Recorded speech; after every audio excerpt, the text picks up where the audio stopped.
Most people think the Spider Labyrinth is just another strange 80s horror film, but it's actually hiding a much darker truth.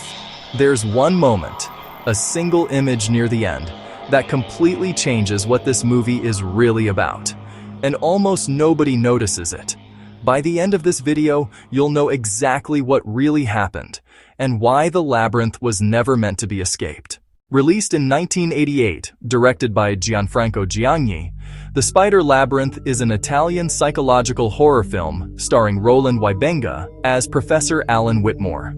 At first glance, it looks like a slow, surreal mystery about a man searching for a missing colleague. But the deeper you go, the more it becomes clear this isn't a mystery you're meant to solve. It's a trap you're meant to fall into. In this breakdown, we'll cover what actually happens in the story, the disturbing details you probably missed, and what the ending really means. Let's start at the beginning. First, we meet Professor Alan Whitmore, a literature professor living a quiet academic life. He's contacted by an Italian publisher about the mysterious disappearance of his close friend, Professor Giannetti, who vanished while researching an ancient manuscript. On the surface, this is just a standard missing scholar setup, but notice how Whitmore is hesitant from the start. He doesn't seem curious.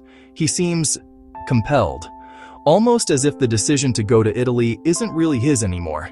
That's the first hint the labyrinth has already begun. Whitmore arrives in Italy and begins retracing Giannetti's final steps. Everywhere he goes, people are evasive, rooms feel slightly off, conversations don't flow naturally. And then he hears it. A story about a secret cult, about an ancient spider god, about a labyrinth that doesn't exist on any map. On the surface, these are just local legends, but visually, the film starts doing something important here. Hallways grow longer, rooms feel disconnected, the camera drifts instead of following. This tells us Whitmore isn't just exploring a location, he's being absorbed into a structure. As Whitmore digs deeper, reality becomes unreliable. People appear, then vanish. Time skips, dreams bleed into waking moments. At one point, he's warned directly, "You should leave. No one leaves the labyrinth." But notice something subtle. Whitmore never tries to leave, not seriously, because by this point, the labyrinth doesn't need walls. It has his attention, and that's enough, and that leads us to the ending, where things get really weird. Let's talk about the details you probably missed. Detail number 1. The spider imagery.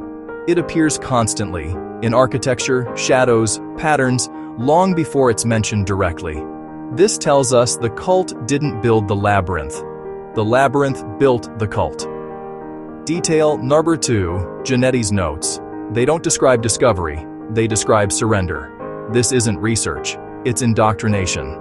Detail number 3, Whitmore's behavior. Every time he's given a chance to escape, he hesitates or gets distracted. The film is quietly telling us that the labyrinth doesn't trap people physically, it traps them psychologically. So what does the ending of the Spider Labyrinth really mean? On the surface, Whitmore uncovers the cult, confronts the truth, and realizes the labyrinth is real. But when you connect the clues, a darker picture emerges. Interpretation 1.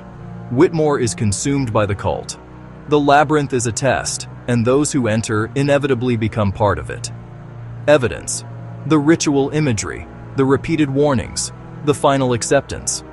Interpretation 2. The darker one. Whitmore never arrived in Italy at all.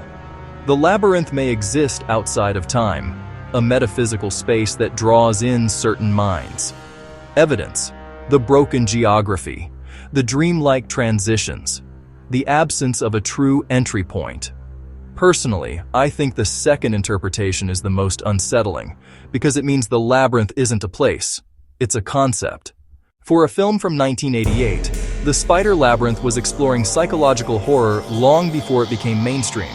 It taps into fears of obsession, forbidden knowledge, and the danger of curiosity without restraint. This is horror that doesn't chase you. It waits for you to lean in, and that's why it still works. So what do you think really happened to Alan Whitmore? Was the labyrinth a cult, a place, or something far worse? Did you notice details I didn't mention? Let me know in the comments. I read all of them. And if you love classic horror breakdowns like this, subscribe and check out the next video after this one. because in old horror movies, nothing is ever just what it looks like.